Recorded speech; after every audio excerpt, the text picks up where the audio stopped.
It's that a student comes to the Buddha and says, "Oh, can you help me, free myself from suffering?" Yeah. And this may be a different version, but the Buddha says, "Well, we're all born with, everybody's born with 84 problems, but there's only one problem we can solve."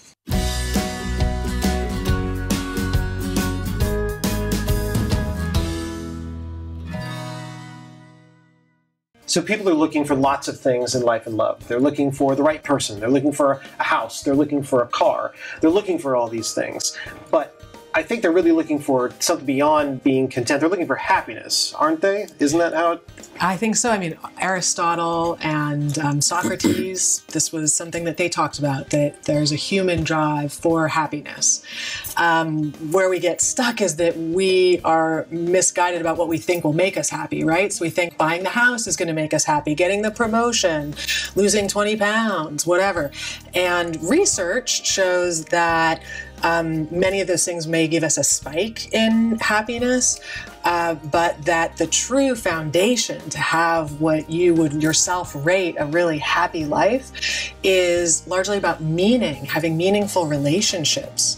Again, back to relationships and the central nature of them. So it's about intimate, meaningful, supportive relationships.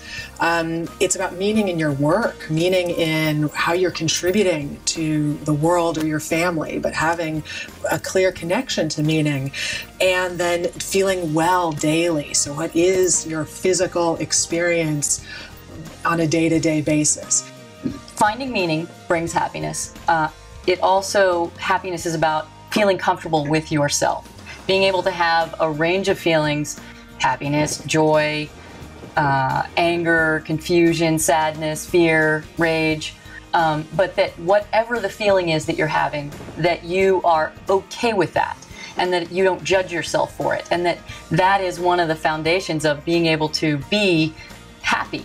That all the passing feelings sum up to you feeling good in your body, yourself, and that you move through life and whatever obstacles you come up against, they're passing. Remember a story from the Buddha who talked about, suffering, he said, was the awakening of enlightenment.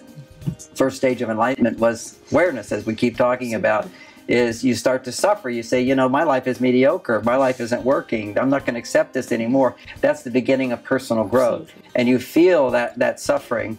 And one other quick little story, which I'll probably invent my own way. It was a long time I heard this, but it's that a student comes to the Buddha and says, "Oh, can you help me, free myself from suffering?" Yeah. And this may be a different version, but the Buddha says, "Well, we're all born with, everybody's born with 84 problems, but there's only one problem we can solve." He wanted the solution to all his problems and said, "Well, we all have 84, but you can only solve one." And he said, "Well, what's that one?" The one problem we can solve is the expectation that we can solve all our problems, or we have to solve all our problems to be happy. Sometimes we think that what we are doing is right, but that thing is not right. Let us say, God forbid, when you kill in the war, you're a hero, but when you kill in the city, you're a criminal. Or the person who feels happiness in killing others, or the person who does something, let us say, against humanity, and that's his purpose of getting happiness. That's why, I would like to rescue a little bit that awareness is very important, which involves that there is no violence and there is not hurting others, and it's all because, like you were saying, that we are looking for love. What I'm gathering is that happiness is a journey through life, not a destination within your life. And life is supposed to be celebrated. That's where you find happiness. So why are you still watching this video? Go find your happiness. Get out of here.